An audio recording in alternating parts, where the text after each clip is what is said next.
गज की रक्षा करी। और एक मनवंतर में जब देवताओं का तेज क्षीण हो गया तब भगवान ने समुद्र मंथन करवाया। एक बार दुर्वासा जी की अवज्ञा करने से देवराज इंद्र श्रीहीन हो गए। सारे देवता भगवान के पास में गए, बोले सरकार हमारा तेज कहां चला गया। भगवान ने कहा तुम सबका तेज समुद्र में चला गया है, समुद्र मंथन करना पड़ेगा। बोले समुद्र मंथन कैसे करें। कहा देवता दैत्यों का संग लीजिए, संग करिए और दैत्यों को साथ में लेकर के समुद्र मंथन कीजिए। और बोले दैत्यों को संग लें, दैत्यों से तो हमारा बैर है। भगवान नारायण ने कहा अपना काम बनाने के लिए कई बार विरोधियों को भी मिला लेना चाहिए। जब तक काम न बने तब तक मिला लो, काम बन जाएगा फिर छोड़ देना। भगवान ने कहा है, भगवान ने कहा दैत्यों को मिला लो। अहिमूसक न्याय के अनुसार तो देवता दैत्यों के पास में गए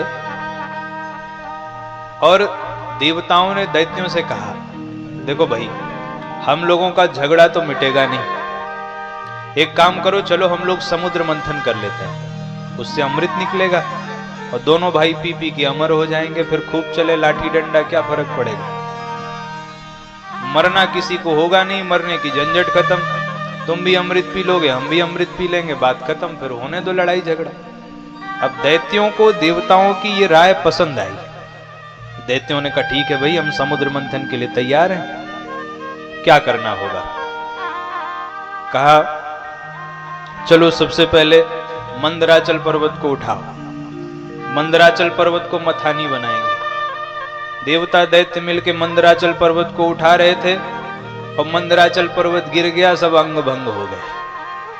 तब भगवान नारायण आए और भगवान ने बिना किसी प्रयास के एक हाथ से ही भगवान ने उस मंदराचल पर्वत को उठा लिया और ला करके भगवान ने समुद्र में स्थापित कर दिया। बासुकी नाग को रस्सी बनाया गया और जब समुद्र मंथन प्रारंभ होने लगा तो भगवान ने देवताओं से कहा भैया तुम बड़े बाप के बेटा हो, मुख की ओर तुम लगोगे, और दैत्यों को कहा तुम पूंछ की ओर लगोगे, क्योंकि सांप सर्प का जो पृष्ठ भाग होता है वो अमंगल होता है। तो भगवान की तो चाल थी और दैत्य समझ नहीं पाए। दैत्यों ने कहा देखो हम कोई छोटे बाप के बेटा नहीं है, अरे बाप तो हम दोनों के एक ही हैं, छोटा बड़ा कहां से हुआ, कश्यप जी की संतानें हैं हम। समुद्र मंथन हो या ना हो पर सर्प के मुख की ओर तो हम दैत्य ही लगेंगे। भगवान ने कहा तो आ जाइए, आप ही बन जाइए बड़े बाप के बेटा। और दैत्य आ गए मुख की ओर और भगवान ने धीरे से देवताओं को इशारा किया पूंछ की ओर चले जाओ। देवता सब पूंछ की ओर चले गए और जैसे ही समुद्र मंथन प्रारंभ हुआ तो जब मंदराचल जो पर्वत है उसको मथानी बनाया गया है, तो बासुकी नाग जब रगड़ खाते हैं तो ऐसी भयंकर विषैली वायु निकलती है मुख से, ऐसी सांस निकलती है गरम गरम विषैली, जितने दैत्य थे सब काले पड़ गए। और दैत्य एक दूसरे का मुख देखते हैं और कहते और बनो बड़े बाप के बेटा। छोटे बाप के बेटा बनते तो देखो वहां आनंद से देवता सब आनंद ले रहे पीछे खड़े। जैसे ही समुद्र मंथन प्रारंभ हुआ मंदराचल पर्वत समुद्र में धंसने लगा, तब भगवान ने कच्छप अवतार धारण किया। बोले कच्छप भगवान की जय। भगवान ने कच्छप अवतार धारण किया और मंदराचल पर्वत को भगवान ने अपनी पीठ पर धारण किया। समुद्र मंथन प्रारंभ हुआ। सबसे पहले उसमें से निकला विष, हलाहल विष। भगवान नारायण ने कहा इसे लेके भगवान शिव के पास जाओ, भगवान शिव ही इस विष को पचा सकते हैं। देवता सब विष लेकर के भोलेनाथ के पास पहुंच गए। हर हर महादेव। देवता सब पहुंच गए। देवताओं ने कहा सरकार आपके लिए उपहार ले आए हैं। भोलेनाथ ने कहा वाह भाई तुम देवता भी कितने अच्छे हो, समुद्र मंथन में मेरा तो कोई हाथ भी नहीं था, फिर भी मेरे लिए उपहार लेके आए। क्या लाए हो उपहार मेरे लिए? देवताओं ने कहा विष लेके आए हैं आपके लिए। शिव जी ने कहा धन्य हो, ये कोई उपहार होता है? विष लेके आए हो, कह रहे उपहार लेके आए। देवताओं ने कहा सरकार आपके सिवा कोई इस विष को पान नहीं कर सकता, और अगर आपने इस विष का पान नहीं किया तो सारा त्रैलोक्य भस्म हो जाएगा। हे महादेव, हम सब देव हैं, आप तो महादेव हो, देव देव महादेव, आप इस विष से हम सबकी रक्षा कीजिए। भगवान ने अपनी श्रीमती जी की ओर देखा, देवी जी विष लेके आए हैं, क्या कहती हो, पी जाऊं? अब कोई पतिव्रता पत्नी कैसे अपने पति को कहे कि विष पी लीजिए? पार्वती मैया ने कहा प्रभु जिसमें जगत का कल्याण हो आप वही कीजिए। अब भगवान भी समझ गए देवी जी कहना तो चाह रही पर खुल के नहीं कह पा रही। भगवान ने कहा भाई जगत का कल्याण तो विष पीने में ही है, विष पी जाएं। पार्वती मैया ने कहा हम क्यों कहें कि विष पी जाइए, हम तो ये कहेंगे जिसमें सारे जगत का कल्याण हो आप वही कीजिए। भगवान समझ गए। भगवान ने तुरंत हलाहल विष लिया और जैसे ही विष पान करने लगे, जैसे ही विष मुख में गया, भगवान को याद आया अरे मेरे हृदय में तो राम जी बैठे हैं, अगर ये विष अंदर जाएगा तो राम जी को कष्ट होगा। तो रा कह करके मुख खोला और जब विष गले में आ गया तो मां कह करके मुख का ढक्कन बंद कर लिया और पूरे विष को गले में ही धारण कर लिया। गला नीला हो गया और नाम पड़ गया नीलकंठ। बोल नीलकंठ भगवान की जय। इस प्रकार भगवान ने विष से त्रैलोक्य की रक्षा की। अब देखिए ये राम नाम का प्रभाव है कि अमृत पीने वाले देवता अमर नहीं हो पाए। ध्यान से सुनिएगा इस वाक्य को, अमृत पीने वाले देवता अमर नहीं हो पाए, पर राम नाम के प्रभाव से विष पीने वाले भगवान शिव अमर हो गए। नाम प्रताप नाम प्रभाव जान शिव नीको, और कालकूट फल दीन अमी को। कालकूट विष भी भगवान के लिए अमृत हो गया।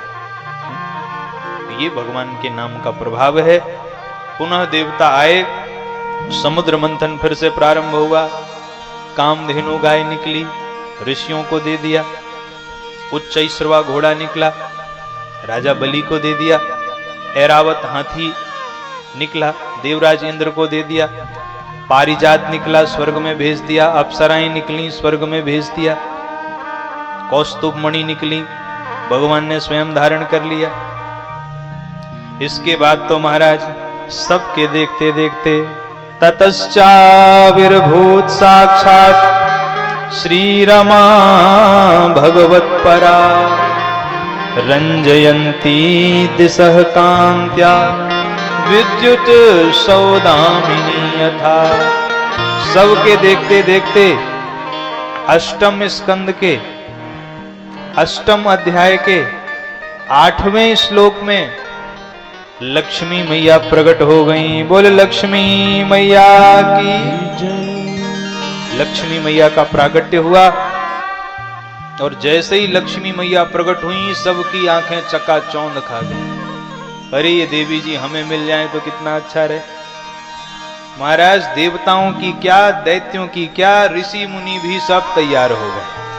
देवी जी हमें मिल जाए तो कितना अच्छा रहे। भोले बाबा भी अपना त्रिशूल गाड़ के तैयार। अब भगवान नारायण ने सोचा कि अगर मैं सीधे लक्ष्मी से विवाह कर लूंगा तो लोग ये कहेंगे कि देखो जो अच्छी चीज निकली वो आप खुद ने ले ली। और नारद जी ने गुस्से में आके कही दिया। जब नारद जी को क्रोध आया तो नारद जी ने क्रोध में आके कही दिया कि असुर सुरा विष संकर ही और आप रमा मणि चारु और स्वार्थ साधक सदा कपट व्यवहार। कह ही दिया क्रोध में आके। तो भगवान ने सोचा कि फिर भविष्य में भी कोई कहेगा ही कि भाई अच्छी चीजें निकली तो खुद ले ली। इसलिए भगवान ने कहा देवी जी जिसको बरमाला पहनाएंगी उसी की हो जाएंगी। सब लोग तैयार हो जाओ। सब तैयार हो गए। दुर्वासा जी भी बैठ गए, भोले बाबा भी त्रिशूल ले बैठ गए। अब लक्ष्मी मैया गईं एक एक के पास, दुर्वासा जी के पास गईं। तो दुर्वासा जी के पास जाके लक्ष्मी मैया ने कहा कि तपस्वी तो हैं लेकिन नेक्स्ट सी बात पे क्रोध आ जाता है। तो जो जरा सी बात पे क्रोध करे लक्ष्मी मैया उन्हें स्वीकार नहीं करती, इसलिए लक्ष्मी मैया आगे बढ़ गई। आगे बढ़ी तो भगवान भूत भावन भोलेनाथ बैठे हुए। लक्ष्मी मैया ने देखा तो कहा वाह सुंदर तो बहुत है, स्वभाव भी बड़ा सुंदर है, कोई कमी नहीं। लेकिन तब तक भगवान के वस्त्रों पर और विकट वेश पर दृष्टि चली गई। अरे राम राम, इनका वेश सुंदर नहीं है। बाकी कोई कमी भोलेनाथ में नहीं थी। परम सुंदर कर्पूर गौरम करुणावतारम। लेकिन क्या करें, वेश ऐसा, इसलिए शिव जी के पास गई नहीं। पर ध्यान दीजिएगा, भगवान शिव के पास तो लक्ष्मी जी नहीं गई, लेकिन जो भी भगवान शिव के पास जाते हैं उनके पास लक्ष्मी जी जरूर चली जाती हैं। ये भगवान की कृपा का प्रभाव है। जो भी शिव जी के भक्त होते हैं वो कभी गरीब नहीं होते हैं, हमेशा अमीर होते हैं। इसीलिए आगे सप्तम दिवस कथा आएगी कि परीक्षित जी ने तो प्रश्न ही कर दिया। आगे लक्ष्मी मैया गई। लक्ष्मी मैया की दृष्टि नारायण पर पड़ गई। मंगलम भगवान विष्णु मंगलम गरुणध्वजः मंगलम पुंडरीकाक्ष मंगलाय तनोहरि। लक्ष्मी मैया ने कहा रे ये तो तन से भी सुंदर हैं, शरीर से भी सुंदर हैं, वेश भी इनका सुंदर है, ये तो इनका सब विधि मंगल है। इसलिए लक्ष्मी मैया ने भगवान नारायण के ही गले में वरमाला पहना दी।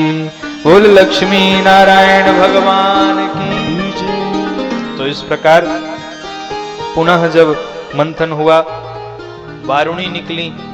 वारुणी देवी असुरों को दे दिया।